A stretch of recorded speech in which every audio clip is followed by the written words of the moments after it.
Hello, everybody, and welcome to the a2b podcast, Gaming Perspectives. This is a space where we like to discuss how video games affect and change our lives. My name is Daisy. I also go by Amdrag from the YouTube channel of the same name, where I make spiritual, esoteric content and life advice. I'm here with the two in our acronym. If you want to introduce yourself, my friend.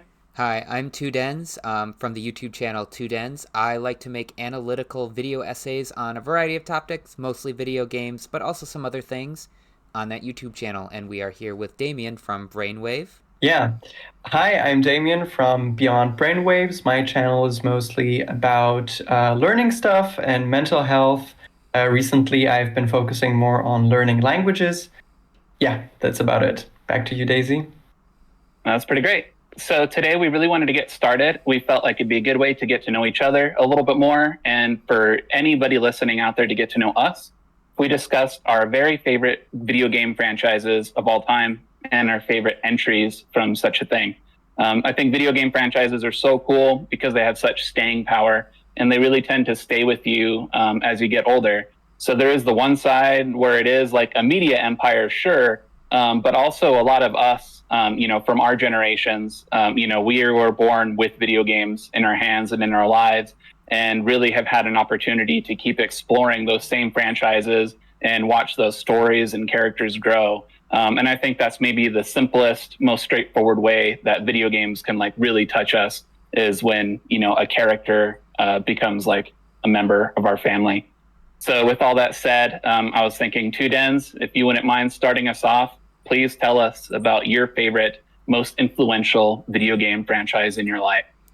So I don't have a lot of favorite things. I wouldn't say I have a favorite color. I'm wearing tie-dye right now. I like a lot of different colors. I wouldn't say I even have really a favorite food. I have foods that I prefer, but I don't really have a favorite food. And just like that, I have a favorite video game, but a video game franchise was kind of more difficult because there are a lot of different franchises that I can talk a lot about. There's a lot of different franchises that I've had a lot of experience with. So I really had to come down to the one that I think had the most influence on my life, and that is without a doubt World of Warcraft.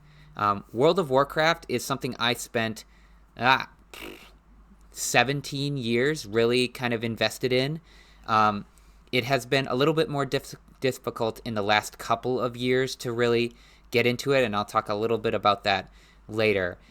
World of Warcraft was a massive part of my life for a very long time, to the point where it was pretty much all of the video games that I played, aside from kind of the big things. Like I played the Zelda games, sure. I played like the Pokemon games, definitely. And some of other kind of big games. But most of the time, for a long time, I would really only play World of Warcraft. And that's because there was a huge community that I was a part of. It was a specific server. There was this podcast that ran for many years, and I don't think it's functioning anymore. But with that podcast came a huge community on a server that had tons of raiding guilds. Raiding is like the main PvE endgame that just about everybody who plays World of Warcraft, at least semi-seriously, does and still does to this day. And I was very involved with that, and I started when I was like 15 years old, and I played very consistently all the way through, pretty much 31, 32 years old. And it was just a massive part of my life.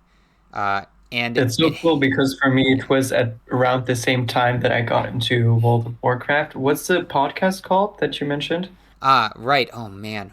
Oh, it was called Convert to Raid. Look, it's been so long since I've listened to them, and so long since they've run that I had to think about it for a second. But Convert to Raid was the podcast, and I would listen to them every single week. I was involved with the guild. It was just a really tight-knit community with a lot of different levels of people raiding. So I started basically at the lowest level of raiding and playing the game when I was terrible at it with them. And I grew all the way up until like basically the top level of rating, aside from like the top 500 guilds, etc. We did the hardest difficulty. We cleared it pretty consistently. It was a really cool experience. It's kind of akin to being on a sports team, because that's not something that I ever did when I was in like high school or college. I was never, the closest thing was marching band. I was part of marching band, but that was like a team, but not really.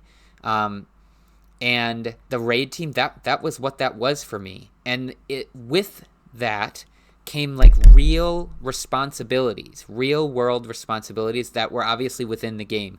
You know, in order to be a value to our team, I had to log in on a fairly regular basis. I needed to do my daily quests. I needed to make sure my professions were up to snuff, like my crafting and my and that sort of thing. And I needed to like do these things so that we could succeed as a team, which if you think about it, a lot of people, when they think about video games, they think it's purely entertainment. You think it's purely like just sitting on the couch and just chilling out and doing whatever. And that isn't how it is when you are playing for a team on a specific thing. And it's not like, we're not talking about a professional team. These were just a bunch of people that I played with, people all over the world. I played with people from Australia. I played with married couples. I played with people from England, from Canada, from Mexico. All over the world, we had people who played in the team together for many years, and we are to this day still very good friends. You know, we don't see each other, we don't play with each other, but you know, we do occasionally interact with each other. I'm still friends with them on Facebook. There's on my YouTube channel, there is a video of one of our kills of the final boss of an expansion that I will leave up forever. And sometimes I'll go back and watch it just because I'm like thinking, man, I kind of miss that. It was a really wonderful time for me. But there are disadvantages with it too. You know, World of Warcraft is a huge time investment if you're playing at that level. You know, I wouldn't say it really got in the way of things in my real life, but there were a lot of games that I missed out on because I was playing World of Warcraft in my free time. There was a lot of other things that I could have been doing that I would have missed, or that I missed out on because I was playing World of Warcraft. Or, you know, I could have gone with my friends on a Friday night or something like that in college, but I needed to get home so that I could jump on with my team and get stuff done so that the next morning, on Saturday morning, because that's when we would raid, I was ready to go. So there are advantages and disadvantages, but without a doubt, World of Warcraft is the most influential franchise of a video game franchise of my life, and probably I would have to put it at my favorite video game franchise, just because of how much it has impacted me. So were you playing any other games at the same time, or? I would try. I would always have like a game that I was playing on the side, like a single player game. We did some members of the team would play other games like with me. You know, we played Monster Hunter World for a while. We played Destiny together. But most of our time was dedicated to World of Warcraft. Daisy, did you have a question? Yeah, well, I think it's really fascinating that, you know, what makes this stand out for you when you're talking about your favorite franchise of all time. You know, you haven't said anything about the mechanics. You know, it's all about like the social aspect and the way that it like connected with you through, I guess, half your life. It really sounds like, you know, about half your life you're doing this. And something that I find interesting is, you know, so I really like, I'm big into fighting games. I really like fighting games. And there's a ceiling that I always reach with it. And the ceiling that I hit is like too skilled to casually play with my friends, but not skilled enough to really like thoroughly engage with the fighting game community on like a significant or meaningful level. And I always think about it as the way that you're describing World of Warcraft is it's like you have to play it like it's your job, right? Like I would think that like, oh, if I really wanted to be good at Street Fighter 6, I'd have to stop playing like everything else. You know, it's like this would have to be, I'd have to not just love video games, I'd have to love Street Fighter 6, you know, in the same way that I love, you know, video games as a whole. And I really think that that's the big thing that makes this, you know, doable for you, it sounds like, is the community and the people that it brought into your lives. And so you're saying that it was getting in the way maybe of like your real life. And at some point, you know, there had to be a delineation from there. But it really sounds like, to me anyway, you know, that was real life.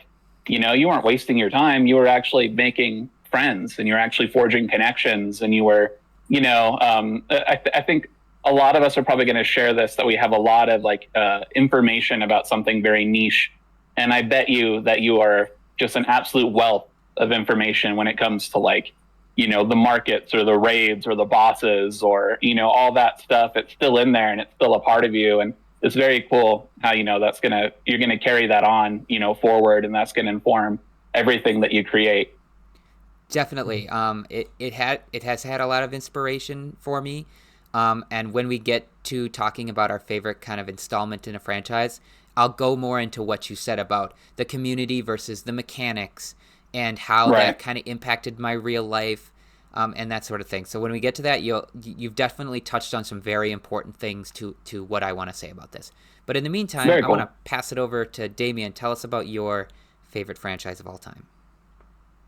Yeah, so my favorite franchise is one that unfortunately it does need an introduction, because I think especially in my generation, so Gen Z, I don't know a lot of people that really know this franchise that well. I think it's mainly because it hit its peak a few years or even decades ago. And for me, it's a Castlevania franchise. So I can go into like objectively why I think this franchise is so great. I think it is really full of masterpieces, like games that are very close to perfection, multiple of them. I think as a franchise, it has tons of variety.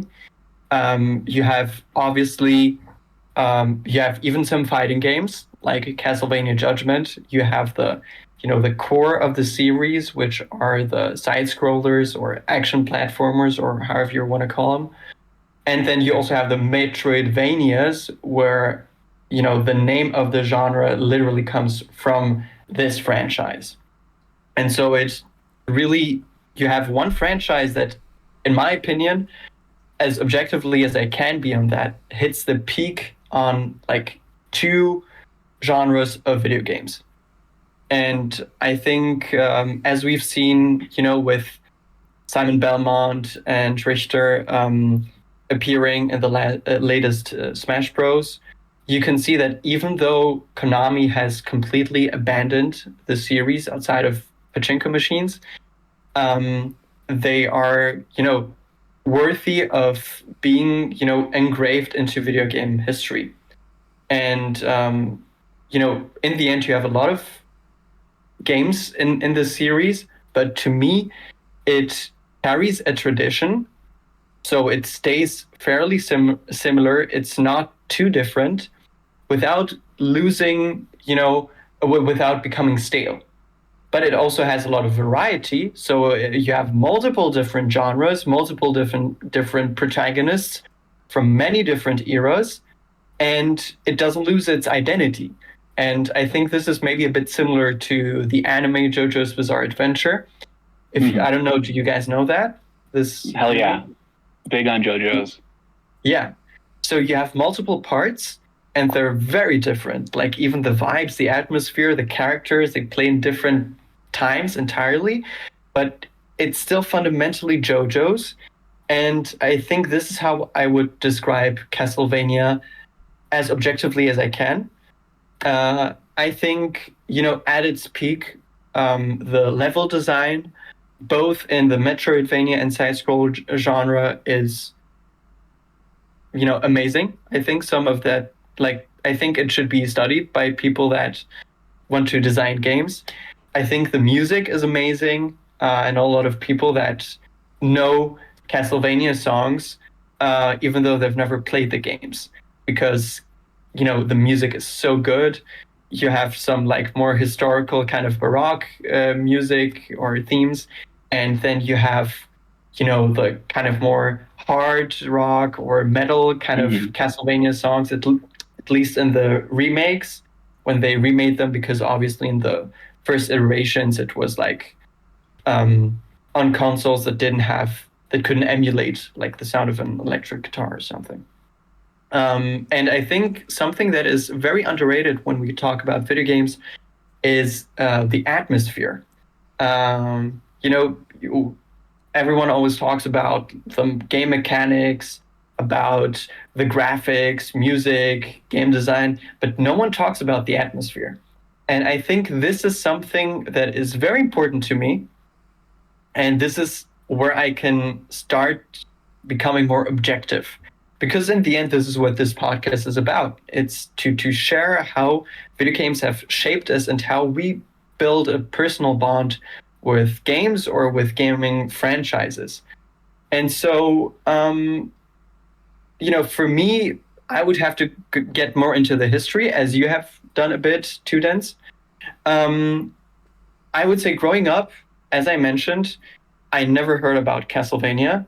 I don't remember seeing Castlevania anywhere when I went to gaming stores to buy video games or something. It was never really present for me growing up. I never met anyone who ever knew about this series. From the kids in my neighborhood to kids on the school bus or in school, no one ever talked about Castlevania, or they probably didn't know even that this franchise existed. And we've got to say that now the franchise is kind of dead. It has been revived also. I can get more into that later. But it was already dying when I was growing up. There were some great games, for example, on the DS that I didn't know about and I didn't see in the stores. But I think the franchise was kind of getting on its last legs. And so, how did I get to know this franchise? In my mid-teens, I started watching like a lot of retro gaming YouTubers, like AVGN, obviously, and mainly the guys from Normal Boots, like The Completionist, Peanut Butter Gamer, JonTron, also. And yeah, I watched the AVGN like Halloween Castlevania episodes, and I thought they were really well made. They looked very cool. I remember he did some really cool special effects during those episodes, and it got me really hyped. But it was just a first exposure, and then I didn't think about it that much again. But somehow, I started watching a lot in my mid-teens. The Game Grumps. Do you know this channel? Have you ever heard about it? Oh yeah. Yeah. And this is when JonTron used to be on the Game Grumps, right? So Aaron, Egoraptor, and JonTron.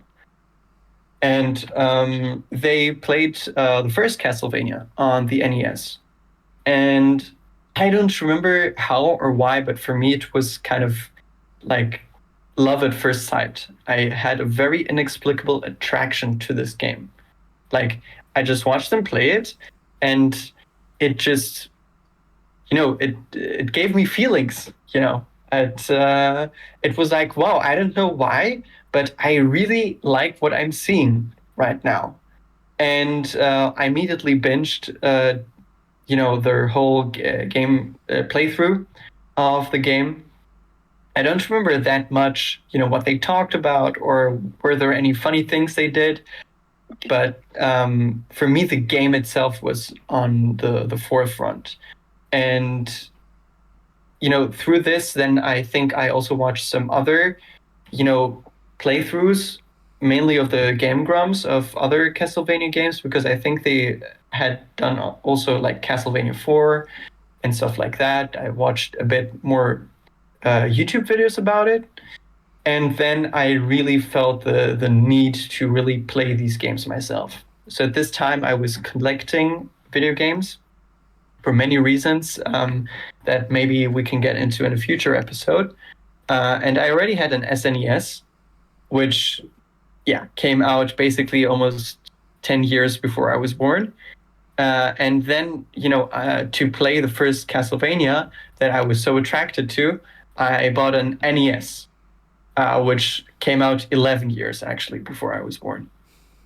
And I played it, and it's just like beautiful memories for me playing through this game, especially for the first time. And up until that point, I never really played video games through like multiple times. It's like, okay, I played through a video game, I finished it, that's the experience. Like, why would I play it again? And even with games and franchises I really enjoyed, like Pokemon Platinum, or Diamond and Pearl is probably one of my favorite video games of all time. But after finishing it, I didn't feel the need to start all over again. But for the first time in my life, I felt like I just finished it and I want to go through this whole ride again. And in the end, this introduced me to side scrollers. So then I got, also into other NES side scrollers like Mega Man, Ninja Gaiden, stuff like that. But I always really focus on the Castlevania series. So I started collecting also the other games. So the sequel, Simon's Quest, Castlevania 3, Dracula's Curse, Super Castlevania 4, and the list goes on and on and on.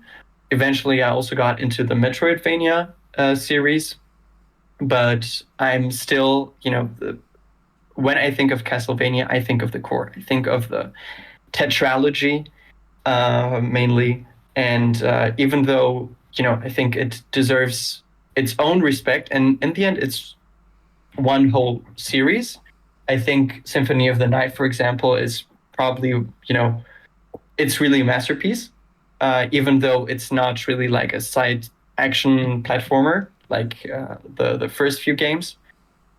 And yeah, I fell so much in love with it, and I played through them so many times that I was like, hey, what if I tried to do it faster? Or what if I tried to put like some rules to play it through, like with a Nuzlocke. So for example, then I would play through Castlevania 1 without any sub-weapons. So just with a whip, or just with a leather whip, which is even, weaker. And yeah, I tried playing faster, and eventually through that I got into speedrunning. So I started watching speedrunning more, and I actually also speedran Castlevania 1 and Castlevania 3. And by the way, at this point, I haven't asked you guys, have you ever played any Castlevania games? I actually haven't, but your point about Castlevania being so prevalent and impactful on the industry is undoubtedly true. I mean, first of all, it was half of, there was Metroid and then there was Castlevania that kind of birthed the Metroidvania genre, which is one of my favorite video game genres. But Castlevania is so identifiable in the industry. Like when I think of, for example, Super Smash Bros., right? I think about those really awesome trailers that they make to introduce the new characters.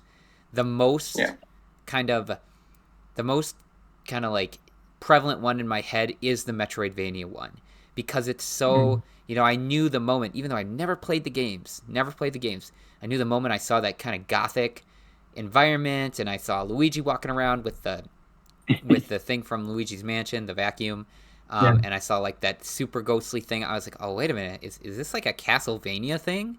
Yeah, I remember that distinctly. So it's got it's so influential on the video game industry that I'm sure there are many people like me who, even though they've never played it, they know what Castlevania is. Oh yeah, Luigi died in that trailer, if I remember correctly. That was the funniest part. Yeah, I thought that was pretty good. Yeah, I love Castlevania too. Now the thing is, so unlike you, Damian, I never really went hard in the paint with the like old school, like really older games. Symphony of the Night was something I remember watching my dad play when I was a kid. He had it on PlayStation, and I got to enjoy watching him play it. And I remember the feeling it gave me. It was very unique. There was like, the only way I could describe it was like when I was a kid, there was this like category of like things that were cool, but like not appropriate for me, or like a little too scary or a little weird, but they were really cool and I really wanted to care about them. And there was like music, like I put Nine Inch Nails in that category when I was a kid. I'd hear them and be like, oh, this is so cool, but like I'm not supposed to be hearing it. And Castlevania and Resident Evil were like my dad's like scary, PlayStation games. And I remember just, having an absolute blast, because it was like I was just a little bit nervous about what I was watching. It was just scary enough, just intense enough. And as I've gotten older, I've definitely stayed engaged with what they let me. You mentioned the Advance and the DS games, which are all just like really, really good. And even controversial, but I liked the weird like PlayStation 3 games that they put out. They didn't feel very much like Castlevania, but they were fun, action games or whatever. But yeah, that's great. Shadow? Yeah, Lords of Shadow. Yeah, I thought those were really creative. I thought they were actually pretty cool story wise. But I get why people didn't really get attached to them. But the whole Metroidvania thing, just like Lucas was saying, that was like something I became totally addicted to. Still am. I think I heard somebody call them search action games, and I've always really liked that term, search action. And there's something about that structure that just like sticks with you. You just want to, how do I get past this door or whatever? I'm big on like uncovering maps and retracing my steps. And so the big flip in Symphony of the Night was something that really stuck with me and was like, it's a core memory still.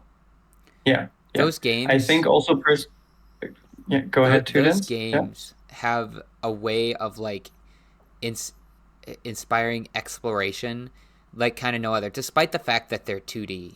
You'd think that 3D games would have more exploration, but in often cases, a lot of 3D games, not all, but a lot of 3D like open world games kind of, there's not a whole lot to the world. There are rare exceptions like Breath of the Wild, and there are a number of PlayStation games that are really good about that. But Metroidvania games are just so dense, and they're so they're the way you explore, the way they can control what you can and can't see because it's a 2D plane is something else. I just think about Hollow Knight. Hollow Knight is one of my favorite games. That game would not exist without the Castlevania series. It just wouldn't. Yeah. And another franchise that wouldn't exist at all is the Dark Souls series, which when I first picked those up, I could have easily written about that today. I didn't, but I could have. And those are, I remember it dawned on me. I was playing Dark Souls 1, and I just had the realization, oh, this is the Castlevania. That's what this is, and I don't know. There's a lot of gratitude that I have for that as well. Yeah. Yeah. I think, in the end, you mentioned also Lords of Shadow. And again, this is a testament even outside of the like action platformers and the Metroidvanias. You have the God of War like games, then you have the 3D games on the N64, like Castlevania 64. So I think even if you don't necessarily like side scrollers, I think anyone can find some kind of game that they would enjoy in the Castlevania series. When it comes to the genre, right? If the first few Castlevanias are too difficult and you like a slower pace, Metroidvanias are nice for that. If you still want some action, but the old games are too old, do you think they didn't age well, which I would disagree with, then you can play Lords of Shadow. And I think in the end, the only thing where it comes down to where I could understand why someone would not like the franchise or not respect it is if they don't care about Gothic horror. Right. For me, for example, I've played through other Metroid games. I think I 100%ed Super Metroid. Right now, I'm actually playing through the Return of Samus on the 3DS, the remake of the second Metroid. I've also played the first one, and I liked the mechanics, but I was never so interested in the rest of the game. I'm not so interested in Samus or the world of Metroid. I'm not a huge science fiction guy. So for me, even though I can see why the Metroid series is also so great, for me, it pales in comparison, subjectively, to the Castlevania entries that are, in the Metroidvania like bubble, I would say. And in the end, to kind of come back to what I talked about before, I mentioned that I had like a strange instinctive attraction to the series. And, while thinking, in preparation for this episode, I kind of thought, was this, why did this happen, this love at first sight? And for me, in the end, I think it boils down to that I just love Gothic horror. And even though it was something I always enjoyed, especially like as long as I can remember. So, for example, in kindergarten, I would make up like horror stories about vampires and werewolves and tell them to the other children. And, for a carnival, in Europe, we don't really, Halloween is not really a thing over here, at least when I was growing up. And so we don't really have trick or treating. But for carnival, we can dress up, children, but I mean, adults also. And I would dress up multiple times as Dracula because I loved vampires so much. And another thing is that it's a bit personal and I'm not going to get into it that much, but actually my grandparents are from Transylvania. And the funny thing is that the Belmont clan and a lot of characters in the Castlevania series are part of a distinct community that I think if I get into this episode will be too long, that I don't think a lot of people have talked about because their names are not Romanian, for example, right? Or Hungarian. And the thing is that there used to be ethnic German minorities in Transylvania, two of them Transylvanian Saxons and Banat Swabians. And it's very likely that the Belmonts were part of that, so kind of like in the same like ethnic community as my, grandparents basically, and my ancestors on that side.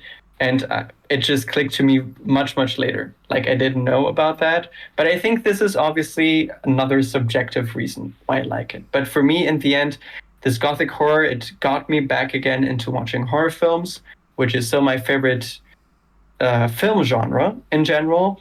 And I haven't talked that much about the community aspect so far as Tudens has, but I actually then kind of tried to proselytize my friends and get them also into the Castlevania series, even though I was the only kid I knew who collected retro games and consoles.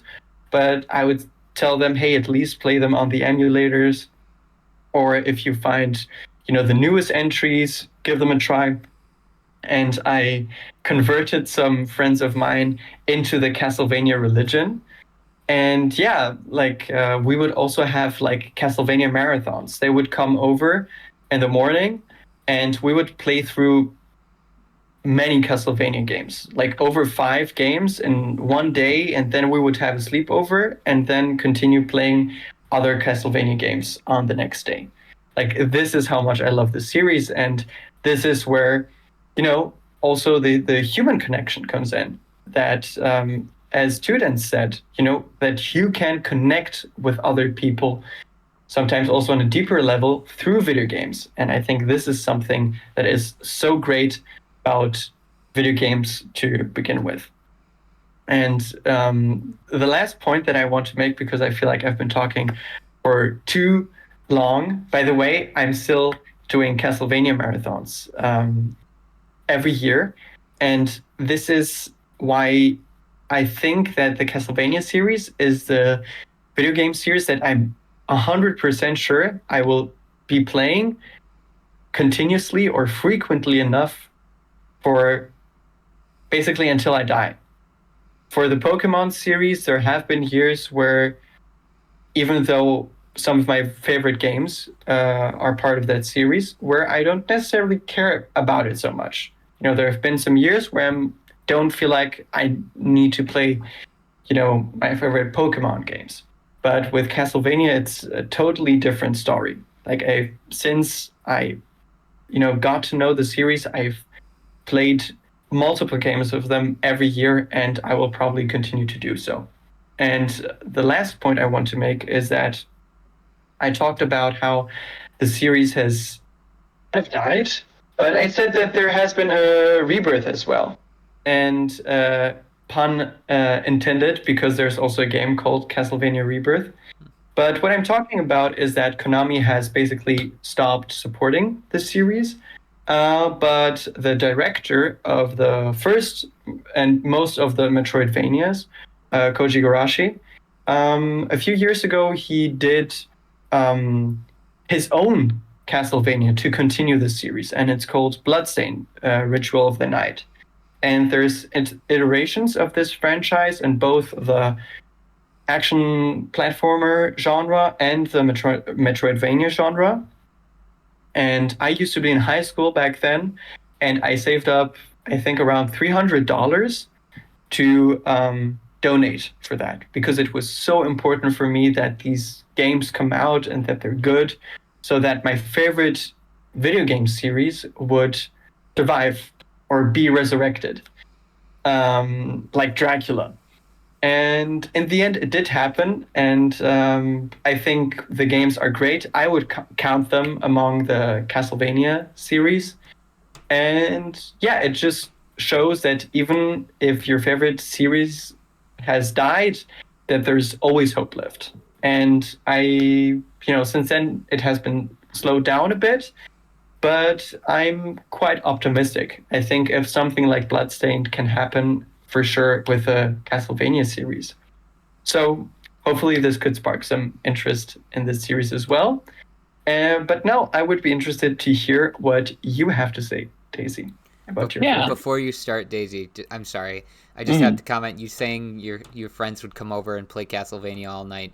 That really brought me back to when I was younger, and I played various games with my friends in high school too. So that was cool. Sorry, Daisy, go ahead. Yeah. No, it's all good. I also wanted to ask you, Damian, just was there any point in time in your youth where you wanted to be, thought you were a vampire? Mm-hmm. Was that part of your gothic horror experience? Not really. I thought they were cool, except the Twilight vampires. But like Dracula and stuff like that, I really like this old school horror from the Universal games. But yeah, I don't think I remember I used to have a cassette tape from, like, in German, it's like from a German series. I haven't looked into that. It's called The Small Vampire, and I used to listen to it very often. I don't know. I just really had like an affinity to vampires or gothic stuff. But yeah, I don't think I ever did that. But I think, after getting into the Castlevania series, I thought also that the concept of being a vampire hunter was really cool. Okay, so anti-vampire, yeah. Not necessarily. Not necessarily. I think it's like both things. I also never considered myself a vampire hunter. But yeah, hopefully that answers your question. But the short answer is no. Unfortunately, yeah. Fair enough. I was hoping we'd stumble into a gold mine there, but okay. Yeah. So for my favorite game franchise, this is something that I realized I was really overthinking when I was trying to come up with, because there's so many. It's like I think probably like both of you, I've spent my whole life playing video games, and there have been so many that have just like impacted me and really stuck with me. And for instance, when I was a kid, we were a Nintendo family, and so I was born basically with like a Nintendo in my bedroom. We had a Super Nintendo as soon as it came out. And I really got to, I was big on like Mario and all that. And I spent all this time in my room playing video games. But when I went to a friend's house once and they had a Sega Genesis, there was this special feeling when you'd go to somebody else's house and they had different games than you. Before, like, now we're adults and we know everything that comes out. We're on top of pretty much every single release. But back then, video games are still kind of like, mythological. You'd kind of hear about stuff, you didn't know what was true, and then you go to somebody's house and they'd have something that you never even heard of before. And for me, this was Sonic the Hedgehog. So I have to be that person, and I have to say, Sonic the Hedgehog is my number one. And such a big part of that was going to a friend's house, playing their Genesis. I don't even remember which friend. That memory is gone, but I remember the shape of their television. Wow. And we played like Sonic 3 for the first time, and I like, you couldn't peel me away. I didn't want to leave. I was completely just like totally enamored with what was going on, because again, it was this feeling of like a other dimensionality going on where I lived in my home, we had Mario and we had a Super Nintendo. And back then the hardware restrictions meant that video games had a very unique sound when they were on different systems. And so playing Mario, it looked a certain way, it felt a certain way, he moved a certain way, and there was a specific sound, there was the music. And then playing a Sega Genesis and playing Sonic the Hedgehog for the first time was a whole different world, whole different reality. The sounds of the Genesis were completely different in the way that, it gets picked on a lot for having, pretty bad sound. But the Sonic games, iconic soundtracks, Chemical Plant Zone is in my head right now as I'm talking about this. And, it was just completely iconic. That's like the one word that really, I could use to encapsulate this. Then it was forbidden. It was something that was like away from me, like apart from my heart. And so I'd be at home and I would be thinking about when I have another opportunity to play a Sega game. And I wanted a Sega so bad just for Sonic, but, middle-class family can't afford to have 2 video game systems, at the time. So, for a long time, it was this long distance, like love affair sort of thing where, this character was just really cool. I would get to see him on television, and I get to see like the Saturday morning cartoons, things like that.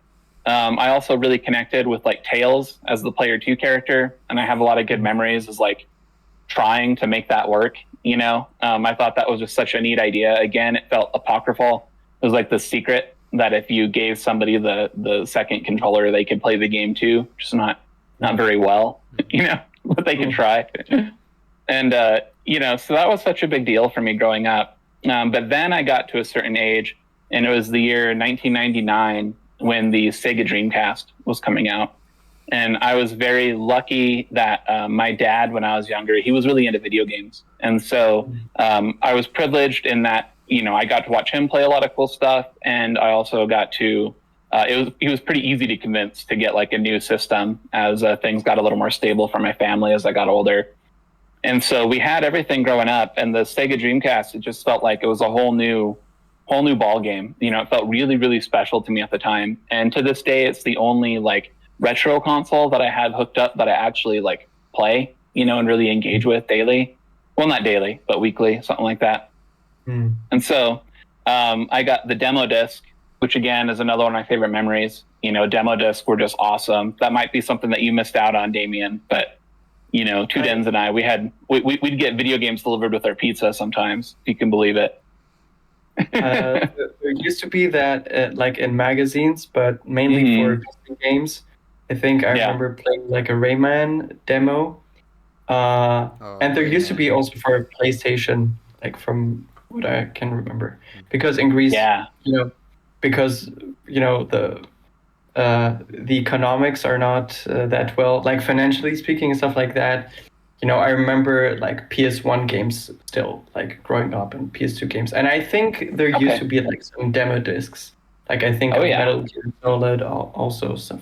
Yeah. If I looked, I might actually be able to find my old Sonic 3 and Knuckles CD disc for the computer. I played it on the computer. I'll have to look. I'm sure it doesn't work anymore. I don't even know if it could install on a modern computer, but I'll have to look. It might be floating. Yeah, we would get we were subscribed to like PlayStation Underground, is where you could get the PlayStation demo disc, and I had so much fun with those. But when we got our Dreamcast, it came with a demo disc, or we acquired one some other way, and it had Sonic Adventure was on there, and that was like my first Sonic game that like belonged to me and got to be mine. And the Sonic Adventure games get clowned on a lot, but I also know that there's a lot of people from my generation specifically who like, that was everything. It really opened the door to like what, I don't know, like 3D platforming could be really fast, and it could be really the characters, the whole mascot nature of it all these different options of who you can play as. It was just really special to me. It was really cool. It really felt like I was discovering this whole world for the first time. And that led me to, eventually it was Sonic Adventure 2, which was really important. And then I finally had Sonic games in my hands. as unfortunately the Dreamcast failed, but it did mean that Sega started releasing Sonic games on the Game Boy Advance. The Sonic Advance games, something that I played a lot of. The remasters as they came out, I had the Sonic Gems collection on the GameCube, which is a great collection of games. It has like the Sonic fighting game on it, the Sonic CD, which is something that I wasn't a PC gamer as a kid, so I didn't get an opportunity to play a lot of those. So, again, it was like it's sort of like your story, Damian, where you get to retroactively experience these things. You chose the time when it became your own, for Castlevania. And that was sort of what I got with the Dreamcast generation and the GameCube generation. But another thing that kind of connects me back to Lucas's or Tuden's story is that I, through the Sonic video games, discovered like my first like home on the internet. And it was the first time that I was like, I want to know if there are other people who are into this. And as we all know now, there sure are a lot of people who are into Sonic the Hedgehog on the internet. But I found what was called Soa City, Shadow of the Hedgehog. And it was a relatively popular like web forum at the time. And, at this time in my life, I was really on like Neopets and like the Cartoon Network website were what I did on the internet, And then I finally found this thing and this whole community of people who were really into Sonic, and they all had their own characters and they all had their own like sprite sheets, and they were making fan games and they were making fan music. And it was just this incredible, community of people. And I made so many friends this way. And so over time, I became like a moderator there. And we had, these large groups where we'd be on MSN Messenger, and we'd create just like this huge, like, group chat where we'd all be talking about things. We would do role plays through the website, which is something I was trying to explain to my kids recently that they just could hardly comprehend. They were talking about playing role plays in Roblox. And I was like, we used to do this over text, like one post at a time, and then wait days, or whatever for the story to continue. But it was really special to me, and all the fan games and all the, it was such a cultural thing that you'd make your characters, you'd make a sprite sheet, and you would then be like allowed to participate in the world. I used to make sprite comics where I would take the sprite set of video games or from my friends' sheets, and we would make, stories about each other, and we would make video games. Yeah. And it was just like, it was this really cool place where I found community through this shared interest. And I think the internet in general, that's one of like the big pluses of the internet, right? Is you get to meet other people who are like you and have the same passions. And in real life, like you were saying, Damian, when you're, talking to other kids and trying to get them into Castlevania, the internet gave us this option to just look up, where are my Castlevania nerds at? And I did that, where are my Sonic nerds at? And I found them, and there was sort of like a found family element to that, where I used to look forward more than anything when I was coming home from school, probably around the same age that Tudens was playing World of Warcraft. I'd be getting off the bus and walking home, and what I would be thinking about is I'd be thinking about getting on a chat with my, my various Blank the Hedgehog friends, and we would talk about the games and whatever was going on. And, that's just something that is always going to hold that special place in my heart. And it's still around. There's still Sonic games. And of course, the Sonic the Hedgehog franchise is very, very spotty, with things that are terrible and things that are okay. And then every once in a while, you get something that's fantastic. We were blessed with that last year with the Shadow Generations game. Truly, genuinely a fantastic gem. But it's something that I get to share with my kids now. And it's something that, like, for a long time, it was an embarrassing part of my identity to tell people, oh yeah, I'm a moderator on a Sonic the Hedgehog, fan website. But now it's like, everybody knows. It's like everybody's got some weird special interest like that. And it's just something that has just remained really, really important to me, throughout my whole life. I've got like a ton of Sonic plushies behind me. Totally embarrassing. It's so cool that you own it. By the way, did you have an OC or multiple OCs? Yeah, see, I was really hoping that you were going to tell me that you, in fact, thought you were a vampire or something, so that I would be like, oh, yes, well, let me tell you about my Sonic OCs. But yes, I had a whole bunch of them, actually. And they went from, like, being really basic recolors. My very first ones were just, like, terrible recolors of, like, Sonic Advance sprites. I couldn't even remember their names. And then I had, everybody would do a hedgehog. And so I did SBO. I made myself a little chameleon character. And that was like one that I stuck with for a long time. And then eventually I ended up a mongoose because I got to, it was very like a Penguin XD random, around this time when I was in high school. And so I a remember mongoose, a that. green mongoose. Oh, yeah, that was pretty easy to stick with. And so it's weird, I think a lot about identity and about how people know you and what names they know you by and things like that. And for me, it's like, yeah, I went through a whole cycle of different personas that were all, I didn't end up in the furry community or culture, but like I was like, that close. It could have, if I had like an extra couple $1,000 for a fursuit or something, who knows where we'd be at today. But Yeah, the Sonic franchise is like the gateway drug to the furry community. yeah, Yeah. yeah, I managed to just skirt that particular black hole somehow. But and no hate, love to the furries out there. But for me, it was like Sonic OCs. There's a clear line there, and I don't know, it's great. It's still something I think about all the time, and I don't talk to those people anymore. It's kind of when MSN Messenger went away, and then of course the website went away and the forums are gone, and it's like, how do you even? I don't know any of these people's real names. Who knows what other pseudonyms they went by? I found like a DeviantArt page or two, but aside from that, it's totally a bygone era for me. But there is something to be said about rediscovering it, as an adult. And especially for me personally, I have kids who are like teenaged and, or pre-teenaged, and we have a lot of fun with the nostalgia of it all. I got the Sonic, it was Sonic Classics collection or whatever it was. And, we were playing through and showing them all the original levels and really getting to see how, Sonic 1, half the game sucks.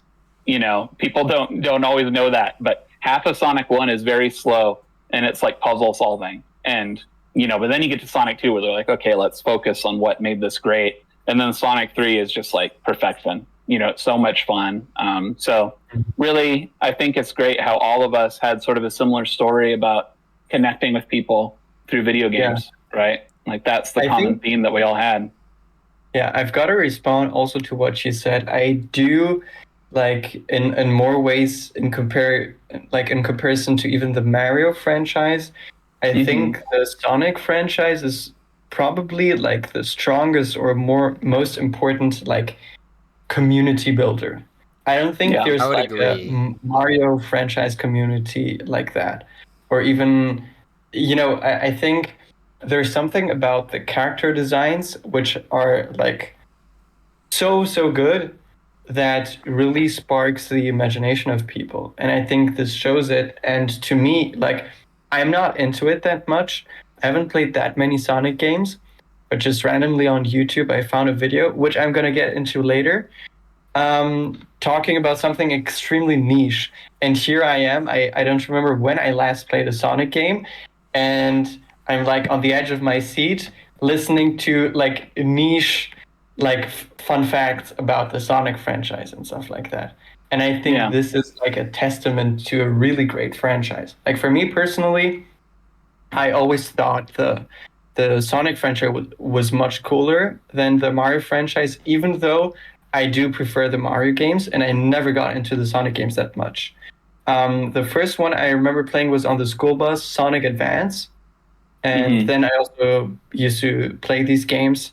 And I remember there was an anime or cartoon, I think it was an anime, running in German television at the time. And I remember watching that after school. And yeah, I remember like just the concepts, Sonic is just very edgy, like both in his like character design, with the spikes. Okay, he's a hedgehog, so okay, makes sense. But still, like it's so much cooler than just a fat plumber. And yeah, I remember I was really a fan, and it sparked my imagination as a school kid much more. But unfortunately, it was after the Sonic games came out. The on the Sega Mega Drive, it's called in Europe, the Genesis, for example. The Dreamcast was pretty much dead before I even entered school. So, the best games that I could play of the Sonic franchise were Sonic Advance, and I think that's basically it. And then I guess Sonic Colors. And I remember I wanted to buy it. I was saving money for that, but I never ended up buying it. And it's kind of like I kind of regret it. I hope to be able to buy it and play it in the future because I've heard really good things about this game. Have you played it? Yeah. Sonic Colors is great. It's not my favorite, but it is a good one. And I think something that the cool factor you were talking about. I think a big thing that sticks out to me is that if you like Mario, right? And I love Mario, just like flat out for sure. I love Mario games. I play all of them. But there's kind of a dearth of like who you project yourself onto. Even when you're playing something like Mario Kart, it's like how many kids really connect with Mario or connect with Luigi or connect with Princess Peach. And I feel like the Sonic, and I think this has gotten better for Mario throughout the years, for sure. But I think with Sonic the Hedgehog, the characters just have such great designs that immediately a lot of people, it's very easy to have a favorite. It's very easy to project yourself onto somebody. And like, especially when the advanced games and the adventure games where they let you play different characters' stories, it was just like, I don't know, there's something about the design language that is so strong that like the coolness comes through. And it was funny because you said Sonic was edgy, and then we have Shadow, who's the edgiest of the edgy characters, and now that's become such an endearing quality about Shadow the Hedgehog. It's like I look at him and I see tribal tattoos and Affliction T-shirts and Monster Energy drink, and I just think like, yeah, that was a special time, and now it's nostalgic, and it's great. Yeah, absolutely. I took my kids to go see the movies. And the third Sonic movie is kind of awesome. It's great. It's really, and it wasn't by like getting around what made the things cringe. It was about taking what made them cringe and being like, this is exactly what it is. This is why people like this. In my opinion, the Sonic movies are the best video game adaptation movies there are. I really did agree. Detective Pikachu. Detective Pikachu was very weird. But the Sonic movies are the best. And Sonic 3 in particular is the best of the three by far. I actually think 2 was better than 1 and 3 was better than 2. When Live and Learn came on in Sonic 3, which I knew was going to happen. That is something that they had been clear about, that Live and Learn was going to be part of it. I still got chills. Even though I knew it was coming. Because that song, I've listened to it thousands of times. It was such, the Sonic Adventure 2 battle on the GameCube was such a kind of a core game to my childhood. And it's just, Sonic resonates with a lot of people. It resonates with a lot of people. Yeah. A lot of the games, especially the more modern games, are not the best. I mean, I should say the modern games are pretty good. I don't know about Frontiers. Frontiers I've never played, but like I know Generations is really good. I know the Shadow game you said was really well received. Some of the like games from like 10 years ago, 20 years ago, maybe not the best. Sonic Adventure 2 Battle, objectively, it's not great, right? Right. But the game itself is not great, but the experience of it is fantastic. The whole thing about it is just fantastic. Yeah, I think the atmosphere and the personality of the game is so good that I think it's something very inexplicable. I think that, as you said about how much you can identify with the characters. Like I remember, like just now while we're talking about this, that in school I used to crouch into a ball and before running because I thought it would make me faster and stuff like that. Well, it's funny. It's funny because the original purpose of Sonic was designed to be a cooler, edgier response to Mario. Back in the 90s, Sonic was meant to try to kind of eat into that Mario market. and have like target an older demographic, and it didn't work at the time. But I would agree that nowadays, Sonic is probably more culturally important than Mario, even though Mario is still probably considerably bigger than Sonic. It just is. That's just the way it is.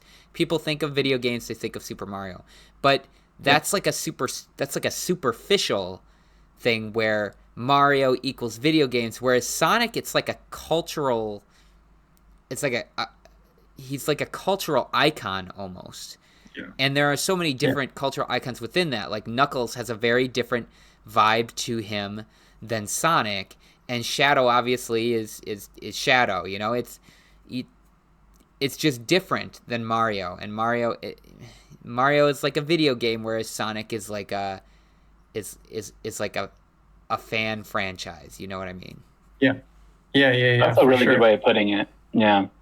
Yeah, and Nintendo makes Mario for us, but like we've made Sonic ours. Yeah. Just to epitomize a little bit of that.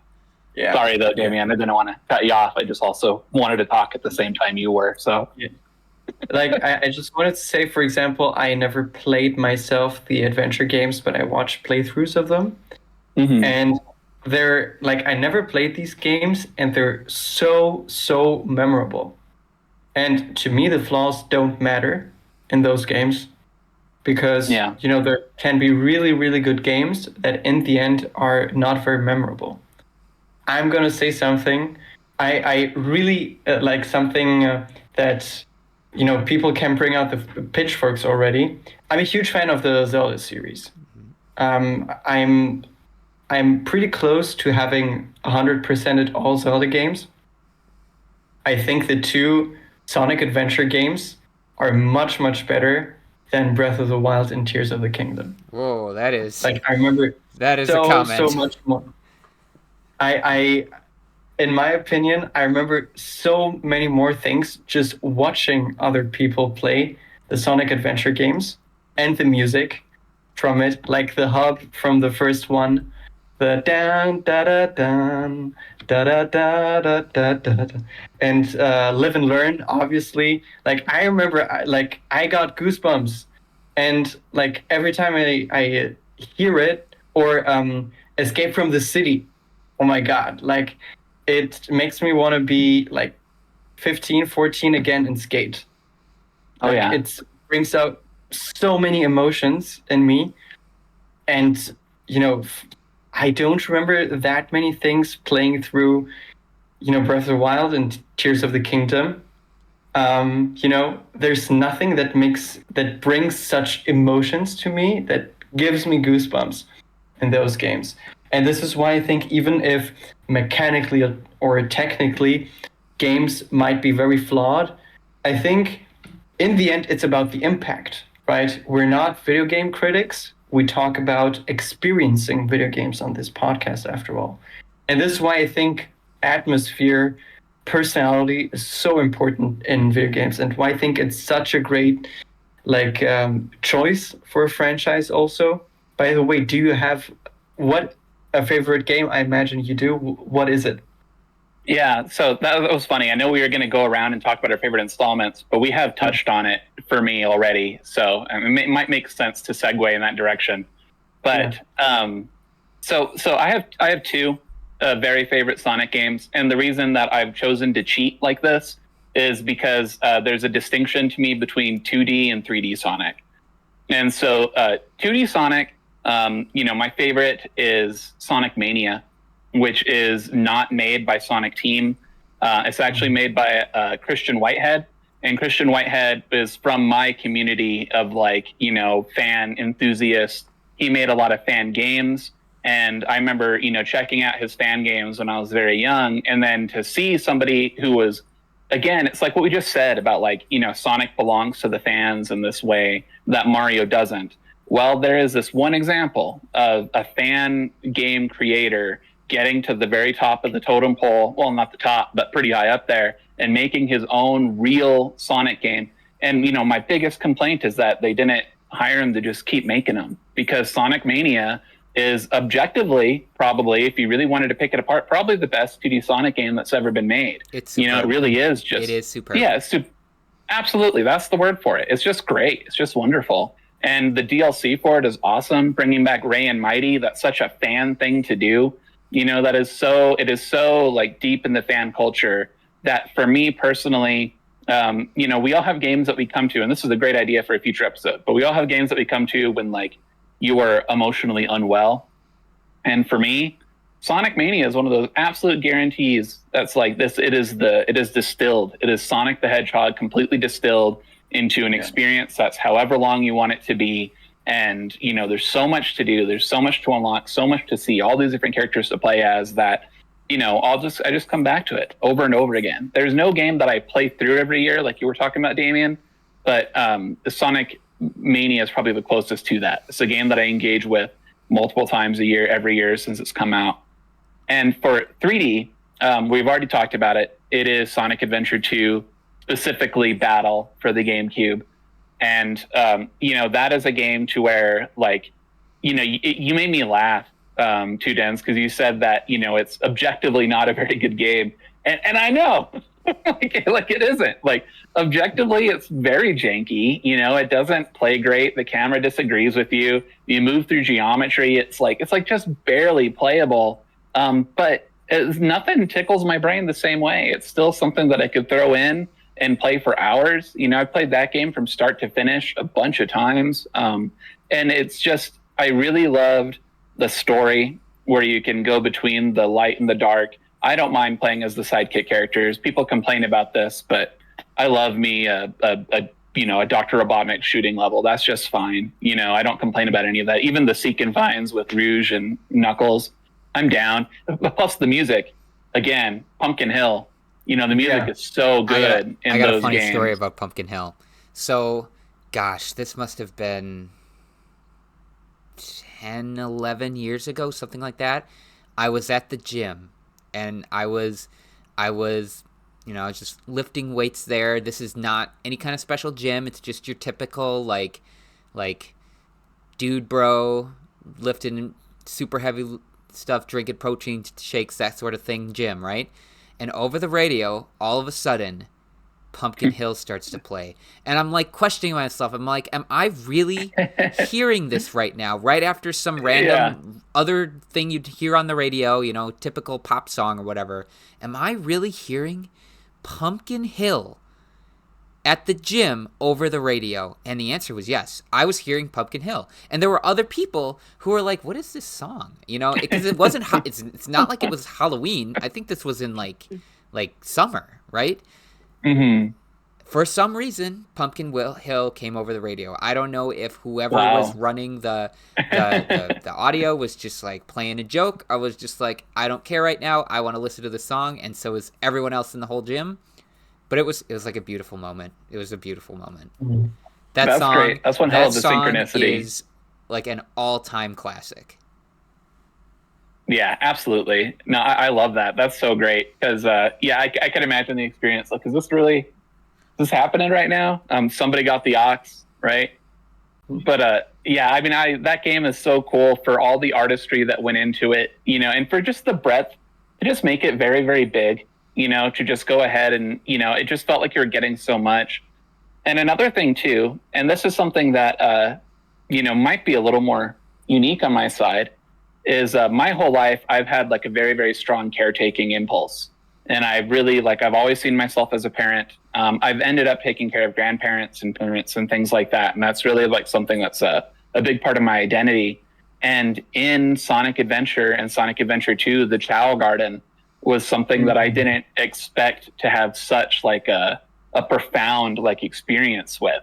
But you know, that was, I spent so much time in that garden. You know, I would replay levels over and over again just to get the animals and stuff to give to my little guys. And, you know, picking your character and going in there and nurturing them or putting them in different environments and like watching them grow and transform and die eventually, right? Like that was such like a heavy experience for me that I still think about that all the time. You know, I even had the VMUs on the Dreamcast version.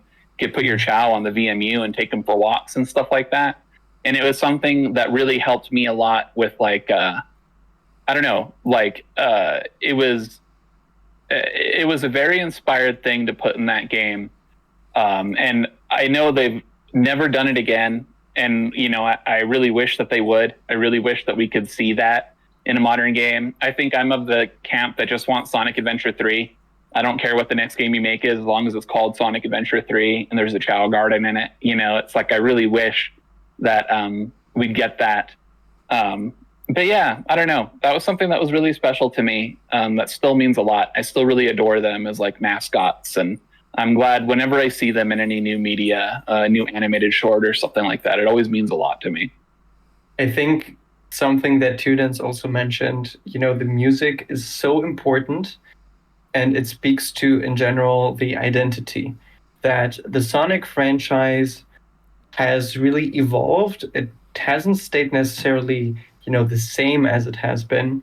You know, also the characters designs like in Sonic Generations, I think, right, where you have the classic design, the newer design, but it's still Sonic. And I also remember playing Mario and Sonic at the Olympic Games, and this fits kind of well because I think the torch, you know, there's like a flame of the essence of Sonic, and it's being passed from game to game.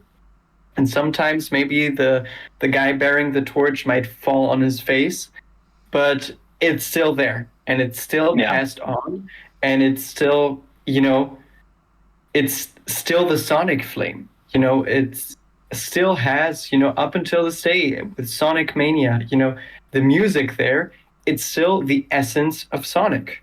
You know, Sonic is nowhere near extinction like Castlevania.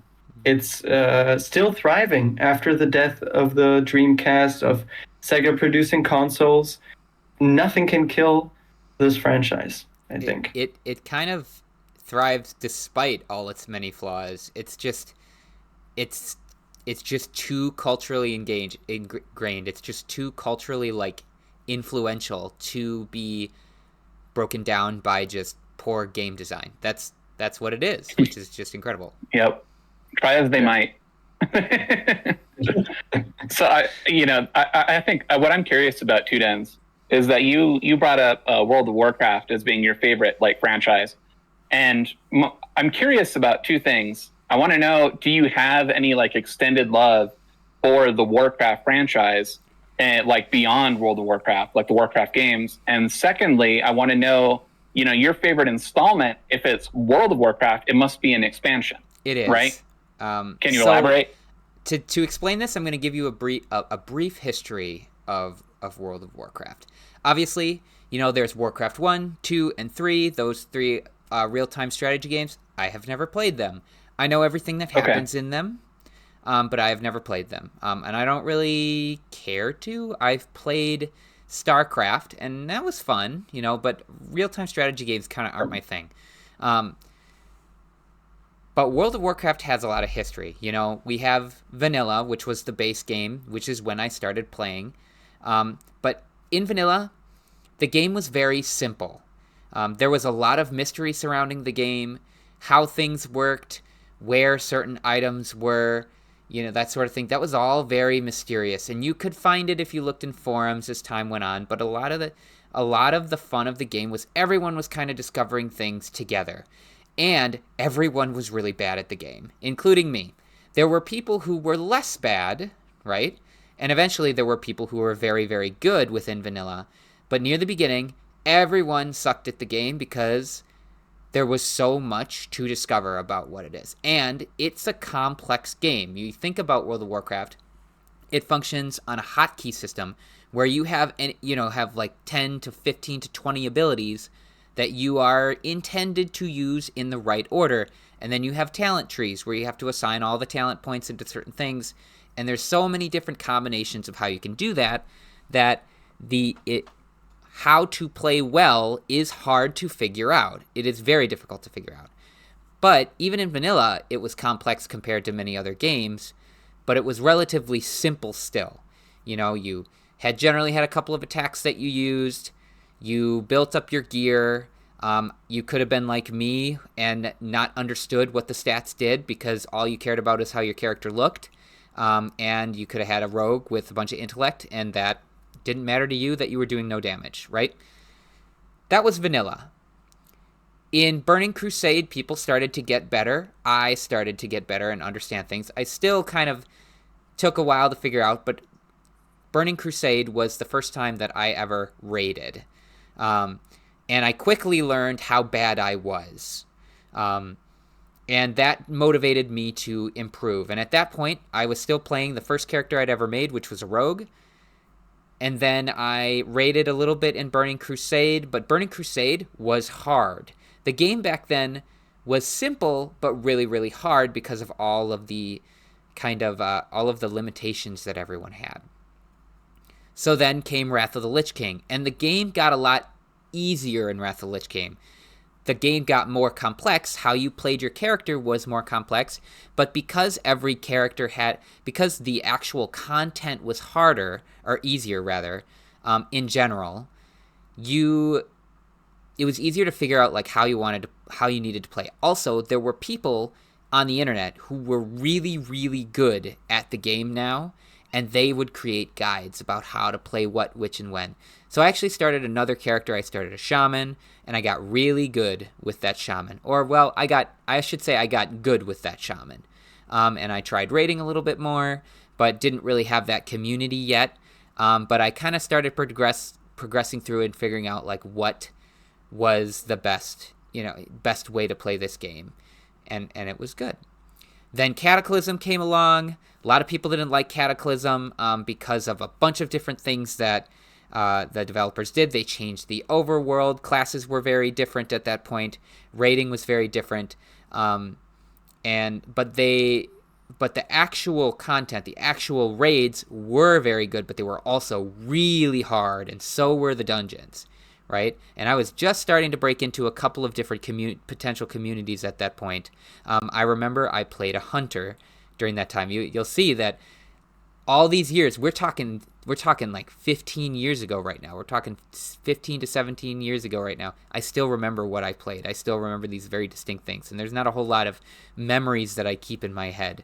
And after Cataclysm came Mists of Pandaria. So Mists of Pandaria, it's possible people who don't know World of Warcraft might know some things about Mists of Pandaria.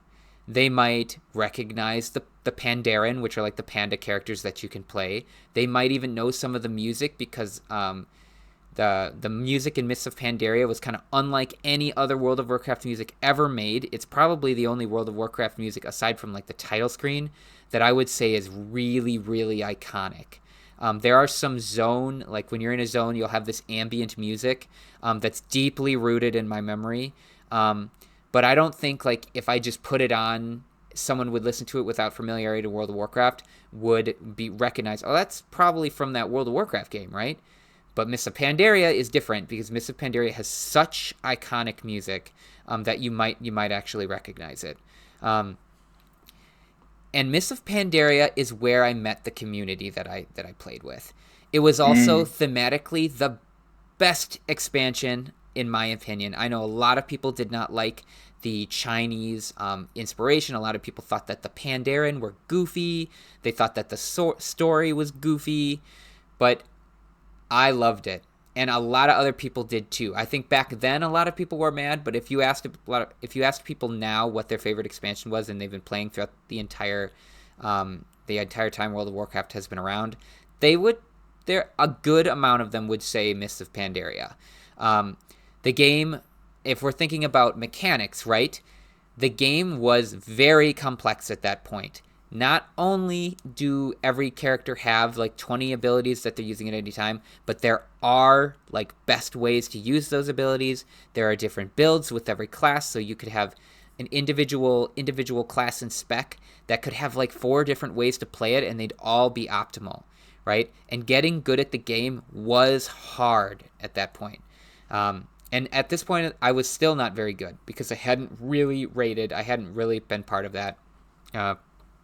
And I started playing a paladin in Mists of Pandaria, and that's the character that I played through a lot of the rest of my career. You also played a paladin. That's cool. Yeah. But I met that community during Mists of Pandaria, and I just totally fell in love with the whole experience of being part of this community, raiding with them, getting to know them, and that sort of thing. Then came Warlords of Draenor, which had some of the best endgame raids and dungeons in the entire game. But the problem was that they had a system called the garrisons. And in the garrisons, you could set yourself up so that everything you needed to do would kind of be taken care of for you. Kind of like a clicker game, or like a passive management, like a passive game. What are those called? Idle game? Idle game, kind of like an idle game, right? Mm-hmm. So outside of raiding and whatever else you're doing, there actually wasn't a whole lot of reason to log in and play. So a lot of communities kind of suffered because people realized, oh, I could just program my garrison to collect all the resources I need this week.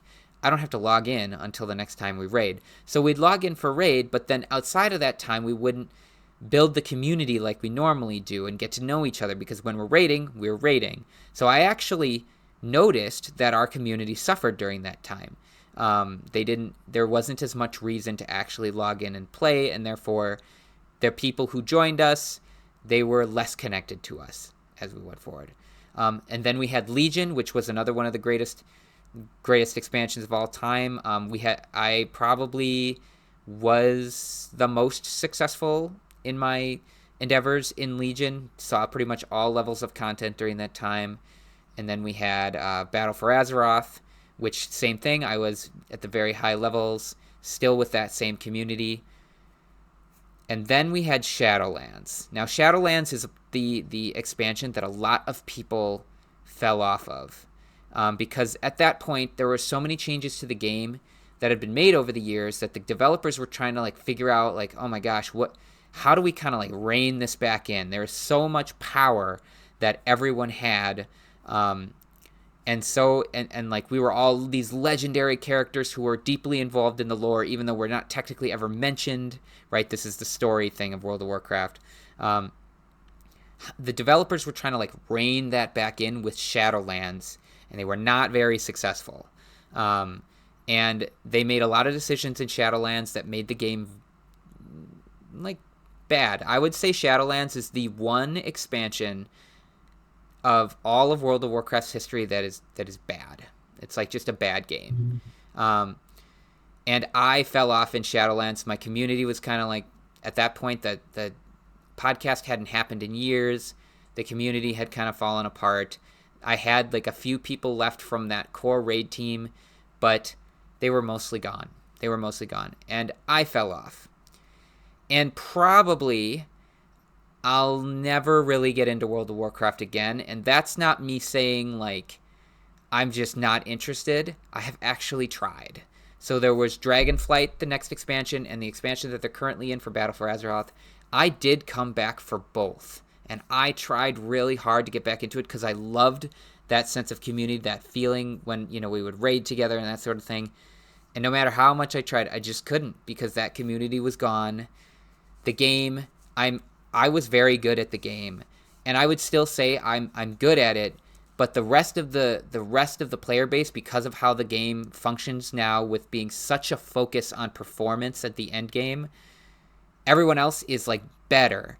And I could practice and get good like they did because I know how the game works, but I don't have a reason to do it because the community is gone. And that community was strongest in Mists of Pandaria, and that was my favorite. That was my favorite expansion. As for like the story and stuff like that, I used to be very interested in it. The story has taken some strange turns.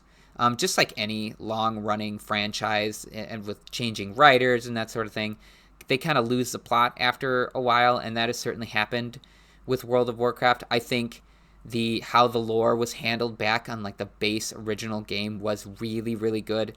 But even by Mists of Pandaria, it was starting to get pretty out there, right? I do like kind of like cosmic Lovecraftian.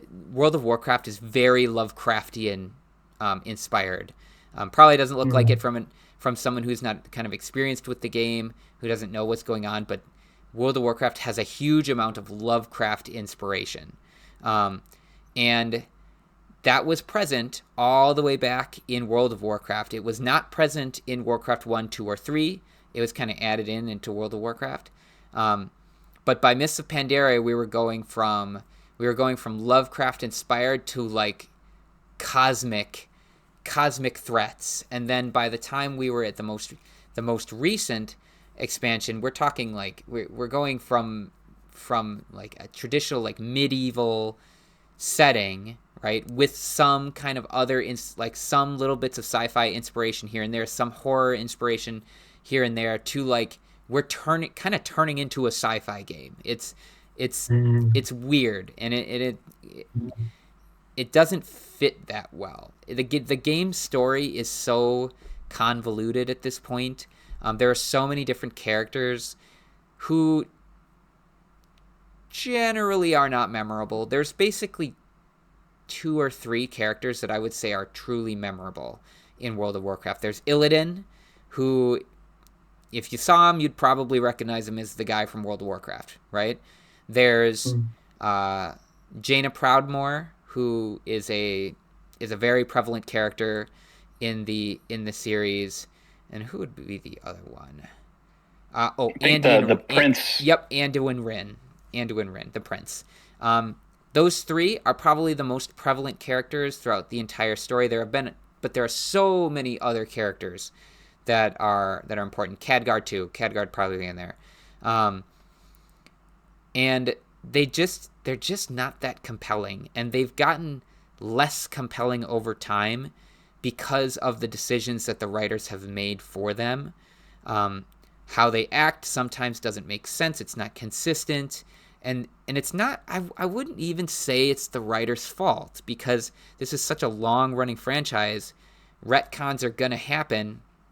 Inconsistencies are going to happen. But it doesn't make the story particularly compelling. Now, I will say that the latest expansion, The War Within,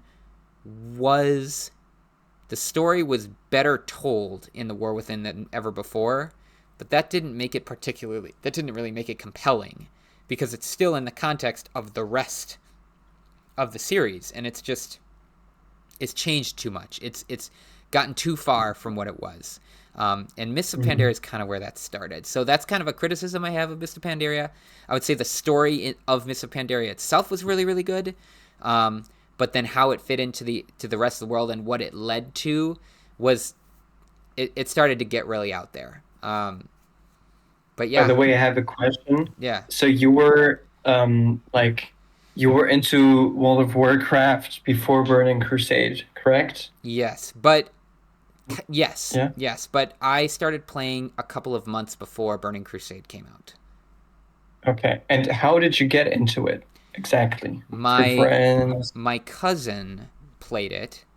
She's quite a bit older than I am. So my cousin played it, and she introduced it to me. So I decided to give it a try, and that was it. I just happened to land on that server that the podcast was on. That was just a coincidence. Okay. Cool. By the way, Daisy, have you ever played World of Warcraft? The smallest amount.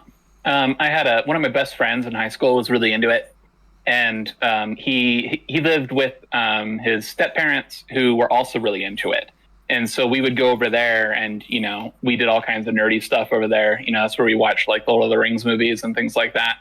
And so there was one night where I had a sleepover over there, and they got me set up with like an account and a character and things. And so I only, that's it. That was the one time I played it. But I do remember, I think it was Burning Crusade, and I made a Blood Elf Warlock. Yeah. And I remember farming little guys in the very first area. I don't think I ever got to the point where we could play together. I was playing for like probably 5 hours with them that night. But I mean, it was fun though. And there was a part of me that was like, oh, I could see where I would get like totally sucked in. And I had to conscientiously be like, no, too much of a time sink. I have other video games I want to play. It's kind of interesting, because back then when you experienced that, it would likely have taken you 6+ months to get to max level, which is kind of where So nowadays, max level is where the game starts, right? The leveling experience is pointless. Back then, the leveling experience was like a very important part of the game, but still your goal was to get to max level so that you could play with all the people you wanted to play with and do all that cool stuff. And it took me over a year to get my first character to that max level. But this past summer? Yeah, this past summer they did it. Leveling has become so fast because the developers have realized like it's pointless. Nobody cares about leveling. Yeah. It's all about getting to level X, whatever the max level is at the time. I think right now it used to be 110. Now it's 80 or something because they've changed that around. And they just aren't bothering trying to make the leveling experience better, really. They're just like, let's just get people through it. And there was an event last summer, and this was another attempt of me to really try to get back into the game, where they had a special server that you could get onto to play Mists of Pandaria as kind of like how it was back when it was released. And the whole gimmick was that everything was super, super fast. So you as a character could become really, really, really, really powerful. You could level really, really fast. And then you could experience all the raids, and it lasted like 2 months, right? You could only do this for 2 months. And I jumped back in and I was like, okay, this is it. I want to get back into raiding. I've missed it. I'm going to find a community, and I'm going to play whatever I want to play. And I leveled every single class to max level with that thing. And it really didn't take me that long. And so it's just weird how leveling used to be the part of the experience, like experiencing the world and discovering it and slowly progressing your character used to be the whole experience, and it was really wonderful. And nowadays, that's my memories. You just from the game. You spend a couple hours and you're max level, and then that's it. Or you can pay for it. You can pay to be max level if you really want to. Yeah. That's so strange in the context of video games in general. You know, that in most video games, leveling up and getting to max level, like that's the last thing that you do. Yeah. That's typically even post-game content. But in World of Warcraft, it's like the post-game content became the main game content. Yeah. You know, like that's very unique. It's because World of Warcraft has the open world of World of Warcraft has really become a glorified lobby for the PvE or the PvP content. They are trying to make it better. I know that they are. I know, and they've been trying for a really long time to make it better. But the fact of the matter is, people log in. They want to do their Mythic Plus. They want to do their raids, and that is what they typically do when they log in. They don't go out into the open world and explore. They don't go and group up with people. There are RP servers that are still very successful, so that happens. That happens a lot. But outside of that, it's a glorified lobby, you know, and they could make a World of Warcraft 2 or something like that, and I'd be willing to bet that it would be like an instance-based, like PvE co-op game rather than an MMO with an open world. What I want to add to about the fact about leveling, I think World of Warcraft is a very important game for me because currently I would say my favorite game genre are JRPGs. And without World of Warcraft, I would never have given them a chance. So for me, I got into World of Warcraft through a friend of mine who was 3 years older than me, where when you're a teenager, it's a huge difference. He's almost like, you know, an older brother or something. And he used to play a lot of World of Warcraft. I heard about it, you know, in general. It used to be like older kids that used to play it. And I never could get into it. I knew that you would have to pay every month, but whatever. And then when I was like, again, like around my mid-teens, he told me, hey, this new expansion, Mist of Pandaria, came out. And so you can buy all expansions for like 30 euros. So I did that, and I remember the first month was free. And the first, like when I bought it, I was sick from school for a whole week. And I did nothing else than play World of Warcraft 24/7. I woke up, I played World of Warcraft, I ate a few times in between, and then I went to sleep. And I don't remember any other games. Actually, there is a Castlevania game with which I had a similar experience, but I was so immersed into the world and just going through the landscapes, seeing, the creatures. I remember, like, still now, I couldn't name you the locations, but the forests or being at the sea and stuff like that, I was entirely immersed in it. And I think this is something very, very powerful and something very difficult for video games and for any media to achieve, to have someone so immersed into it that, you create memories that for me, playing World of Warcraft, it's like going on a road trip, and going hiking. And this is something, before that, leveling used to be for me a chore. For example, playing Pokemon.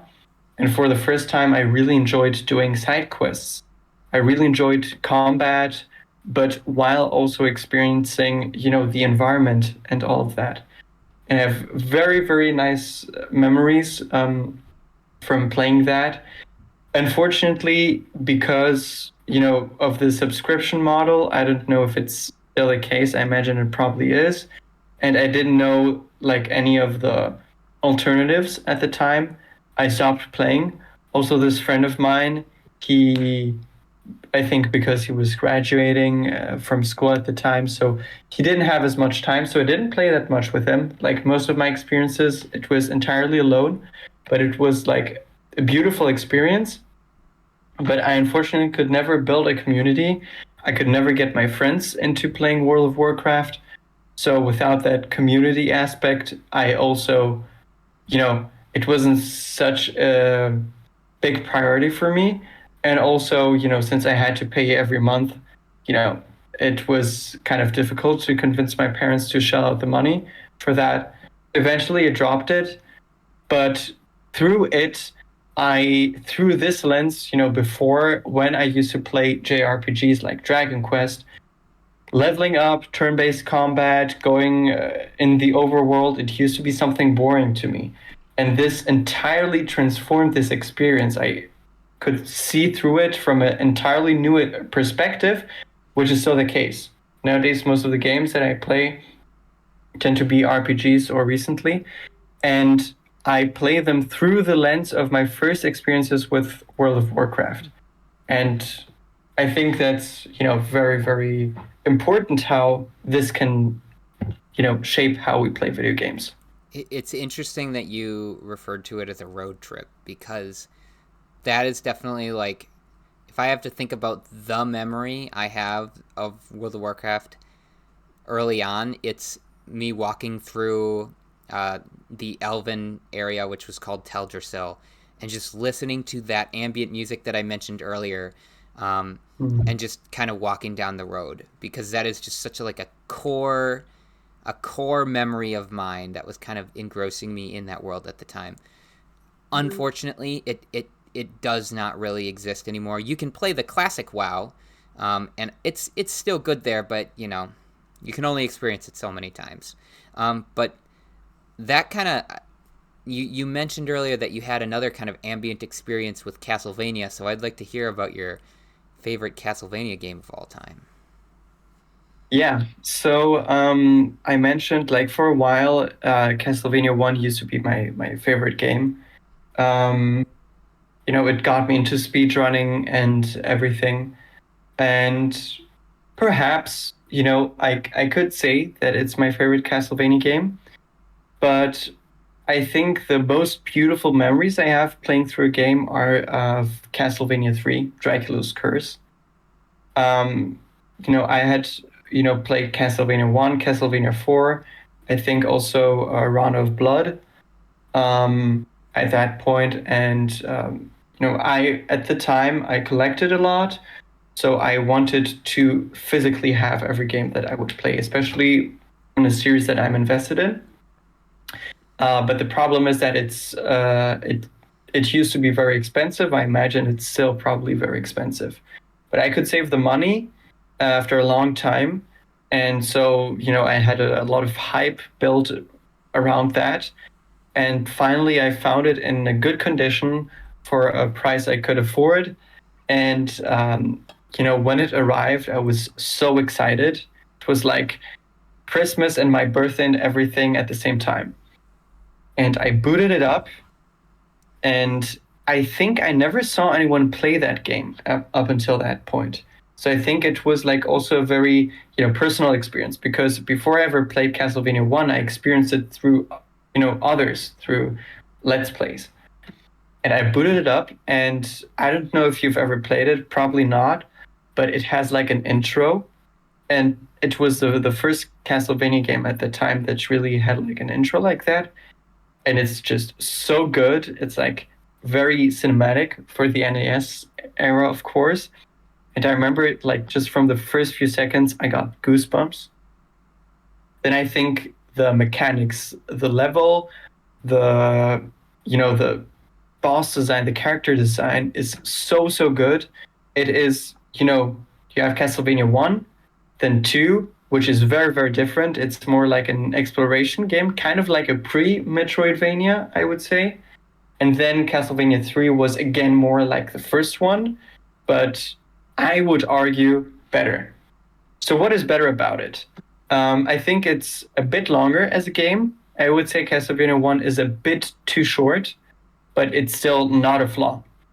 I think that in the end, the difficulty is more satisfactory for me, because I played through Castlevania 1 so often it got too easy for me. But Castlevania 3, I think it's considered one of the most difficult NES games. But when you play it enough times, it's, it always stays at an enjoyable level of difficulty. It's never too easy. Throughout the game, I think it's one of the few Castlevania games, especially at that time, that you could have multiple characters that had various like different mechanics. You could play as Alucard and turn into a bat. You can just stay as Trevor and be like in all of the side-scroller Castlevania games. You can be Grand and be a thief. And I think most people would be familiar with those characters through the Castlevania Netflix series. I don't know if you guys watched it. I haven't. I have. It's something I've meant to watch, but I don't have a whole lot of time for that. But I've not seen it. You've done so, Daisy? Yeah, I haven't seen all of it, but I've definitely watched quite a bit. Yeah. And so they're all like vastly different. I think especially for the time, it's like quite revolutionary as a concept and as an idea. I can't think of another NES game that does that. But even if you play with just as Trevor, with most of the time I play just as Trevor, the levels are so good. I think it has the best music out of any Castlevania games.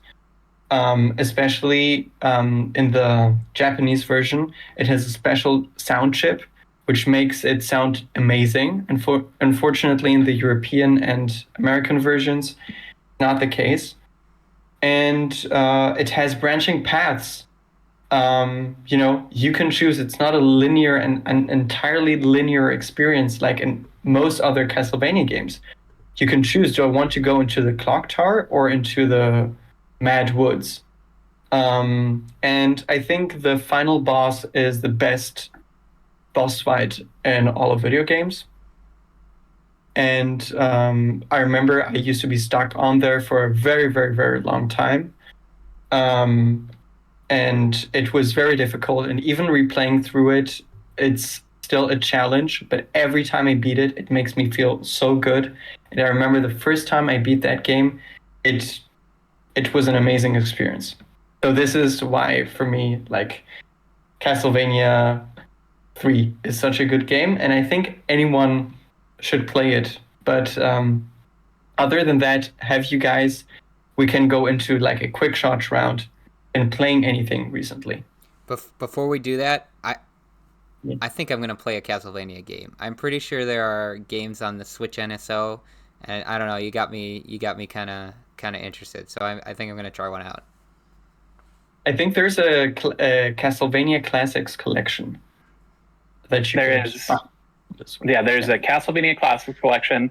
There's also a collection of the Game Boy Advance games, and there's also a collection of the DS games now. But just on the NSO, there is, I'm pretty sure, I don't remember what's on there. I know for sure the Richter Belmont game that was on the Sega Genesis is available, and I've played some of that. So yeah, and Symphony of the Night definitely came out as a re-release recently. I'm not positive it's on the Switch. I played it on the PlayStation 4, I think. I'll have to check it out. I would recommend for most people to try maybe, I think for the side-scrolling Castlevania games, probably Castlevania 4, I think would be a good introduction because the graphics and the mechanics aged very well.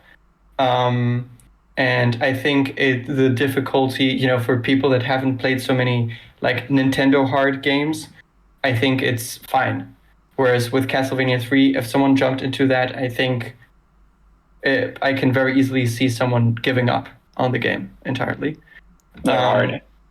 Yeah, and I think the most important Castlevania game, and if I did the same kind of thing as Daisy, and I said, it's a different kind of series, I would also choose Symphony of the Night. As I mentioned, the same thing that I did with World of Warcraft.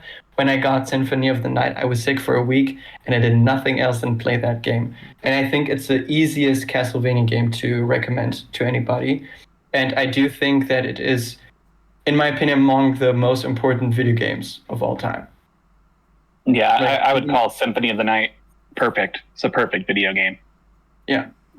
Especially if you like Hollow Knight, if that's where a lot of your interest is, that's definitely the place to go. And it's not too hard because you can grind if you want to. Mm-hmm. So they kind of give you that option to where you can just get more powerful and whatnot. I'll find one to check out. Yeah, for sure. Yeah, as far as what I've been playing recently, my couple games that I could give some sort of shout out to, I've been playing Marvel Rivals since it came out. So that's still just very heavy in my rotation. I'm a big comic book nerd, so it was very special. And then the other ones, I've been playing a great indie game called Rift of the Necrodancer. Oh, if you've played that game.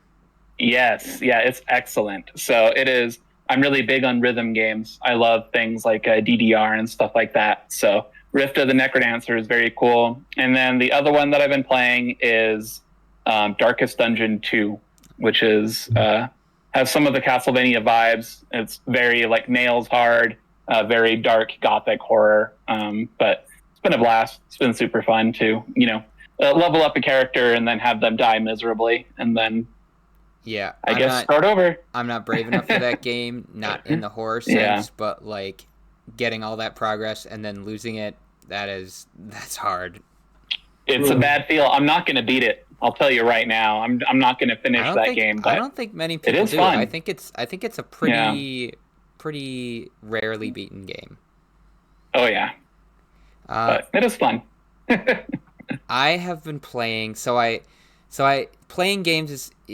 I have such little amount of time to do with everything. I finally kind of reset how I'm doing things with my channel, so now I actually have a little bit more time to play with games, and I'm really able to getting back into analyzing them a lot. I am playing an old GameCube game called Mega Man X Command Mission, which Mega Man X, very famous, side-scrolling platformers, often very challenging, amazing music, that sort of thing. If you've never played a Mega Man X game, I highly recommend it. Mega Man X Command Mission, they decided to take all those awesome Mega Man X things and turn it into a JRPG. Turn-based battles, very unique, kind of unique battle system. They still have kind of a lot of the staples of Mega Man X being the dashing, the amazing music, all this stuff. But it is very much a product of its age. It's a unique game with not very good voice acting, but the voice acting is so bad that it's funny. And it's got your typical kind of JRPG story, Mega Man X story. But it's something I played when I was a kid. I never beat it when I was a kid, and I'm really like, now that I've been analyzing a lot of games recently, it's really interesting to analyze for me. and it's just cool to go back to the game that I played a good bit when I was a kid, never could beat, and realizing why couldn't I beat this when I was a kid, and coming to that realization is kind of fun. It's kind of fun. What about you, Damien? What are you playing? Cool. Yeah, I've been playing with my girlfriend 2 games. The first one is Baba Is You. Have you heard about it? Oh yeah. Have you played it? Yeah, until I wasn't allowed to play it anymore, until I was too stupid to proceed. Yeah. Yeah, like for us, like I think the game is really one of the most creative games I've played in a long time. Um, and my girlfriend, she kind of liked it, but it's fine. Like I really, really got into it. I think there's something very addictive. But as you said, then the problem is, when you don't have so much time, obviously I also don't, and then you stay for 1 hour or something on a puzzle, then you can't solve it, then you come back another day, still doesn't work, then it's daunting to start the game again. And we're kind of in that phase. Actually, for us, it dipped a bit, so we overcame this, but now we're again, in a place where it feels very difficult to progress. And I think it's difficult for puzzle games to really attract players again. So with difficult platformers, you try again and again and again, but you improve. It's muscle memory. Sooner or later, if you put in 10 hours, you're gonna finally finish the level. But with Baba Is You, theoretically, you can stay on one level for hours without any progress at all. And yeah, I think, yeah.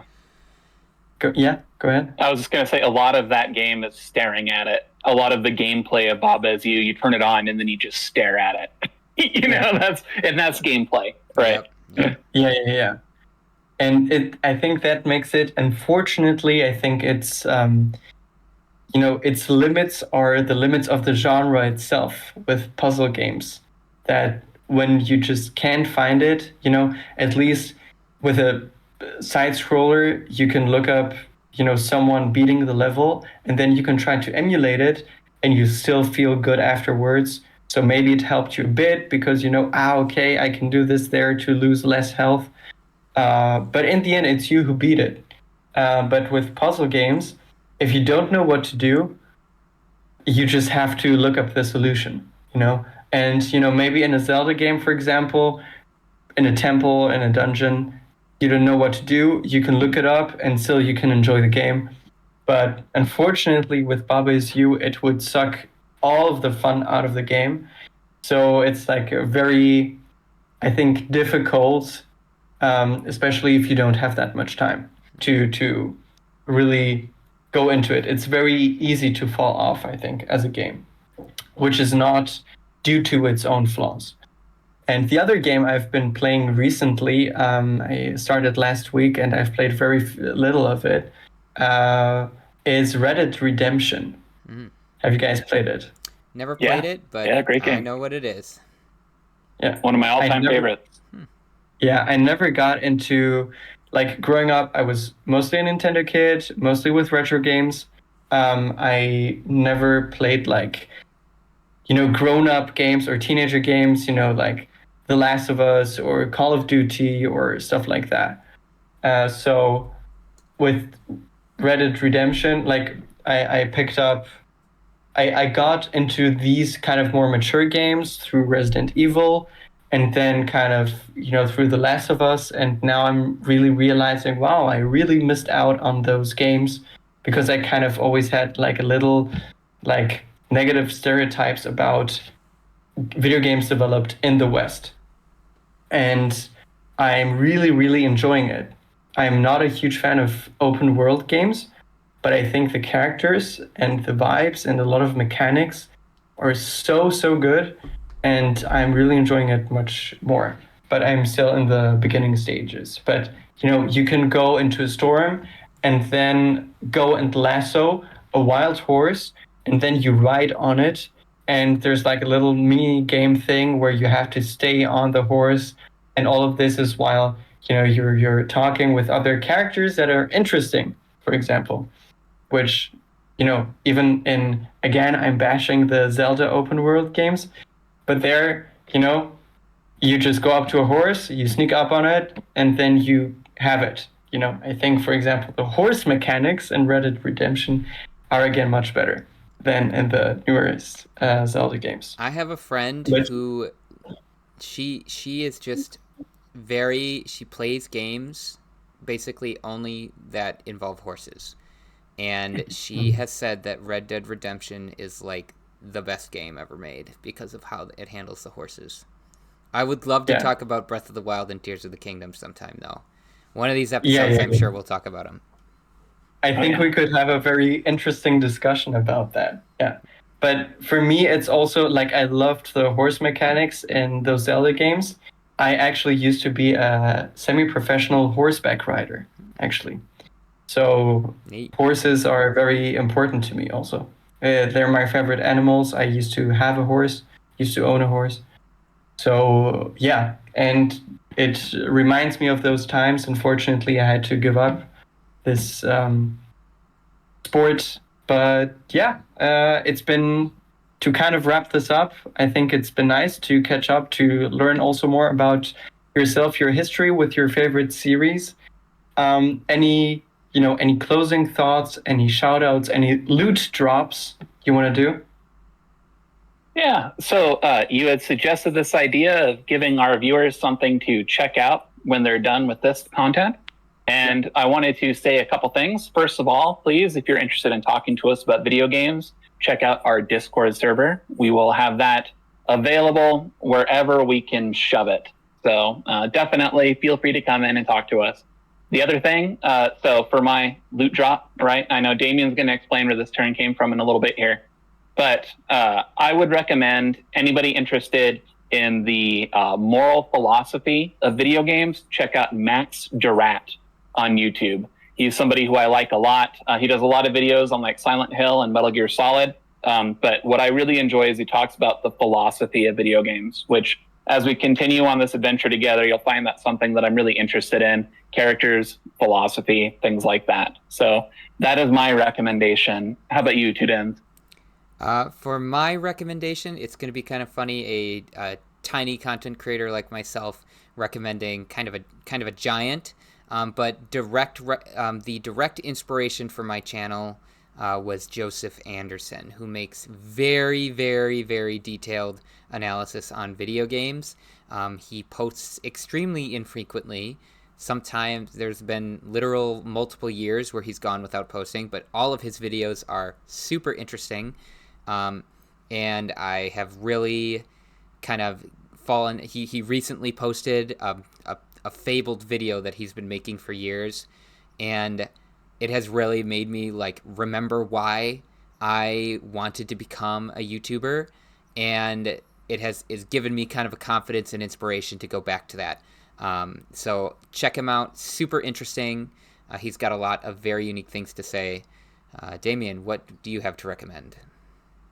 Yeah, so first of all, to explain where this comes from, the loot drop comes from a podcast that's called Let's Fight a Boss. It's currently inactive, or I guess also dead. There doesn't seem to be, a way that it will continue ever again. And it's actually the biggest inspiration behind this whole podcast. I have many beautiful memories listening to it, and hopefully we can provide this also to the audience, and with much more, hopefully to also connect with us through Discord. And yeah, check them out, definitely. They're a huge inspiration. And the other thing that that you reminded me of, Daisy, is there's actually a video of someone analyzing the shoes of all Sonic characters. This is the video I was talking about. Awesome. And I'm gonna loot drop that also. Cool. I'm going to great. add one more thing to our potential audience. If you are listening to this point, you clearly have at least valued what we've had to say a little bit, and we really appreciate that. If you have any pointers that you would like to point out about audio or video or anything that we can improve, please leave that in the comments because I will pay close attention to those. Yeah. All of Awesome. us. Yeah. Thanks, everyone. Thanks. It's been nice seeing you. Groovy. Bye. Have a good one.